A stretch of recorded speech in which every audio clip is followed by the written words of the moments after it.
les uns comme les autres, nous sommes tous blessés. Et il n'y a pas l'un d'entre nous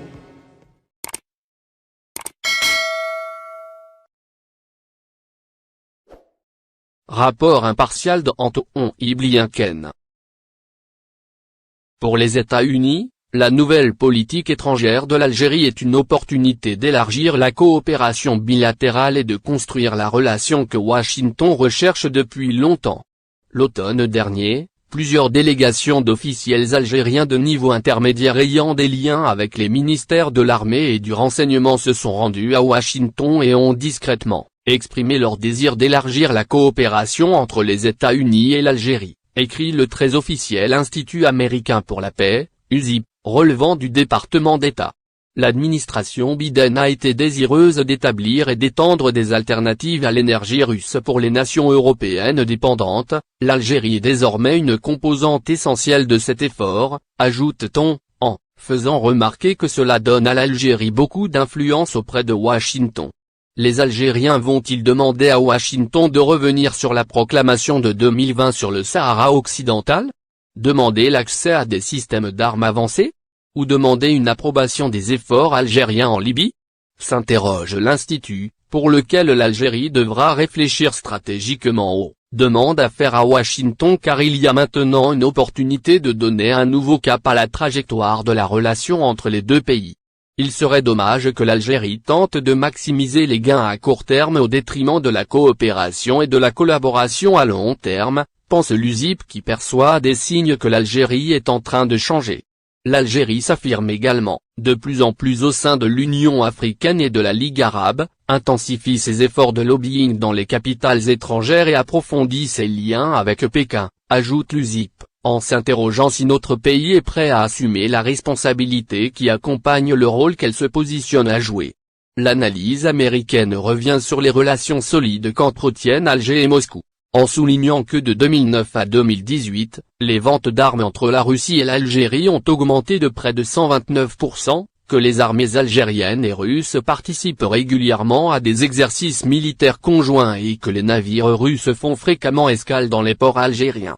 Politiquement, le soutien historique non interventionniste et absolutiste de l'Algérie à la souveraineté de l'État et à l'anti-occidentalisme a permis l'alignement sur Moscou, ajoute l'USIP, en rappelant que l'Algérie s'est abstenue à plusieurs reprises lors des votes aux Nations Unies condamnant l'invasion russe de l'Ukraine.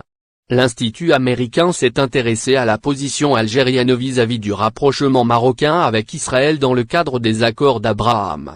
Du point de vue d'Alger, une coopération sécuritaire accrue entre le Maroc et Israël donnerait à Rabat un avantage militaire qualitatif vis-à-vis de l'Algérie, note l'étude qui peine à cacher un certain tropisme pour le régime monarchique de Rabat, au moment où un scandale de corruption l'éclabousse pourtant. Washington ne nie pas, par ailleurs, qu'au dire de tous, le sommet des États membres de la Ligue arabe qui s'est tenu à Alger a été un succès complet, en relevant que le président Tebboune avait pu négocier une réunion d'unité entre le président de l'autorité palestinienne, Mahmoud Abbas, et le chef du Hamas, Ismaïl Haniyeh. Bien que tous les chefs d'État n'aient pas assisté au sommet, ceux qui l'ont fait ont adopté un ton harmonieux dans leur communiqué, qui était fortement pro-palestinien et subtilement critique des accords d'Abraham, note l'USIP. En mars 2022, le secrétaire d'État Anton Blinken et la secrétaire d'État adjointe, Wendy Sherman, se sont rendus à Alger, séparément, et ont rencontré Tebboune. Les deux réunions se sont terminées sans annonce ou engagement significatif, signalant peut-être que Tebboune n'a pas acquiescé à ce que Blinken et Sherman ont demandé. Le contenu de ces discussions n'a été rendu public par aucun des deux gouvernements, mais Tebboune a pu, une fois de plus, affirmer l'autonomie de l'Algérie, peut-être enhardi par la récente promesse de soutien qu'il a reçue de Pékin, suppute l'USIP, qui confirme ainsi les propos tenus par le président Tebboune au sujet de la souveraineté et de la décision algérienne qu'aucune pression n'ébranle. Sur le plan économique, l'Institut américain précise qu'en 2022 le FMI estime que l'Algérie a enregistré son premier excédent budgétaire en 9 ans, et cet excédent budgétaire est à nouveau attendu en 2023. La nouvelle présence solide de l'Algérie dans la région et son influence sur les marchés européens de l'énergie s'accompagnent de nouvelles attentes.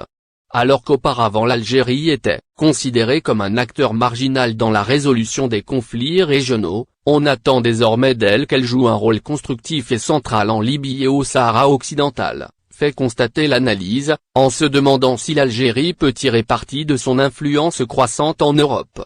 Pour faire pression sur les Marocains afin qu'ils obtiennent des concessions sur le Sahara occidental. Pour réussir, l'Algérie devra être plus transparente sur ses intérêts au Sahara occidental et fournir des propositions concrètes qui font avancer les négociations plutôt que sa stratégie obstructionniste actuelle,